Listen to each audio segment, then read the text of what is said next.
অনুষ্ঠানে উপস্থিত বিশিষ্ট আলেম মাশায়েখগণ, উপস্থিত অন্যান্য ধর্মের ধর্মীয় নেতৃবৃন্দ এবং ধর্মীয় গুরুবৃন্দ, মন্ত্রিপরিষদের সদস্যবৃন্দ, উপস্থিত বিভিন্ন পর্যায়ের সরকারি কর্মকর্তা বৃন্দ এবং উপস্থিত সকল সম্মানিত উপস্থিতিবৃন্দ, আসসালামু আলাইকুম।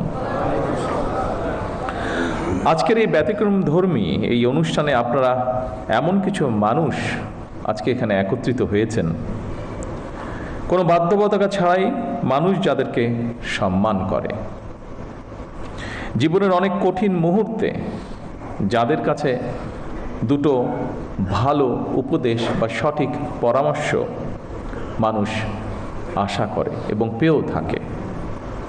আজকের এই অনুষ্ঠানে রয়েছেন ইসলাম ধর্মের ধর্মীয় ব্যক্তিত্ব, ইমাম, খতিব, মুয়াজ্জিম সাহেবগণ।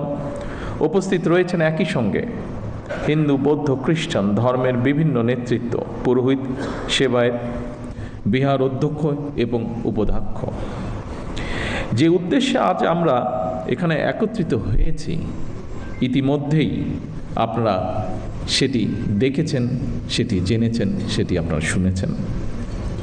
সমাজের বিভিন্ন শ্রেণী পেশার মানুষ যারা অর্থনৈতিকভাবে হয়তো বা অনেক ক্ষেত্রে পিছিয়ে রয়েছেন, তাদের জন্য একটি সম্মানী বা আর্থিক সহায়তা কিংবা কর্মসংস্থান সৃষ্টির মাধ্যমে আর্থিক বৈষম্য দূর করে আমরা সবাই মিলে একটু শান্তিতে, একটু ভালোভাবে থাকব।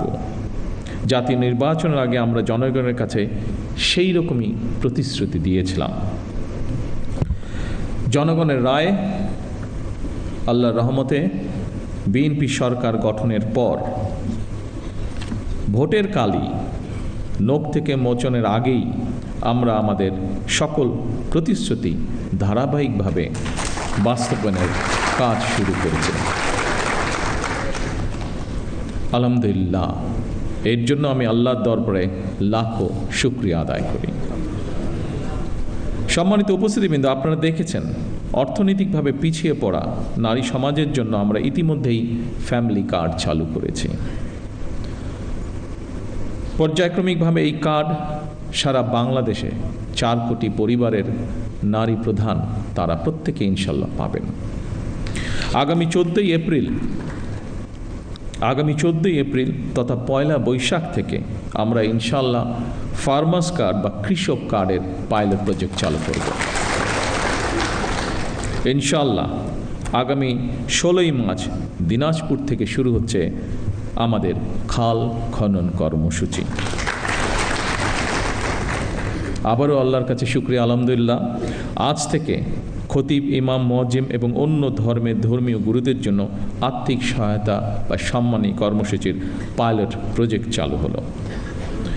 দেশের প্রতিটি নাগরিকের রাজনৈতিক এবং অর্থনৈতিক ক্ষমতায়ন নিশ্চিত করার মাধ্যমে আমরা আমাদের দেশকে একটি শক্তিশালী ভিত্তির উপরে প্রতিষ্ঠিত করতে চাই, যাতে করে আর কোনো ফ্যাসিবাদ কিংবা তাদের তাবেদার অপশক্তি মানুষের স্বাধীনতা কেড়ে নিতে না পারে, কথা বলার অধিকার কেড়ে নিতে না পারে। আজ এই মঞ্চ থেকেও এরকম একটি কথা বলা হয়েছে যে যারা ধর্মীয় গুরু আপনারা আছেন প্রত্যেকটি ধর্মের, তারা স্বাধীনভাবে যাতে কথা বলতে পারেন সেই বিষয়ে আলোকপাত হয়েছে আজকে এখানে। আমি সবসময় বিভিন্ন সময় আমার বক্তব্যে একটি কথা বলার চেষ্টা করেছি। আমি একজন রাজনৈতিক কর্মী হিসেবে দৃঢ়ভাবে বিশ্বাস করি যে দেশের নাগরিকদেরকে যদি দুর্বল করে রাখা হয় তাহলে রাষ্ট্র কখনোই শক্তিশালী হতে পারে না। এবং সেই জন্যই আমাদের ইচ্ছা, আমাদের দর্শন, আমাদের পরিকল্পনা বাংলাদেশের নাগরিকদেরকে আমরা রাজনৈতিক এবং অর্থনৈতিকভাবে ধীরে ধীরে শক্তিশালীভাবে গড়ে তুলতে চাই।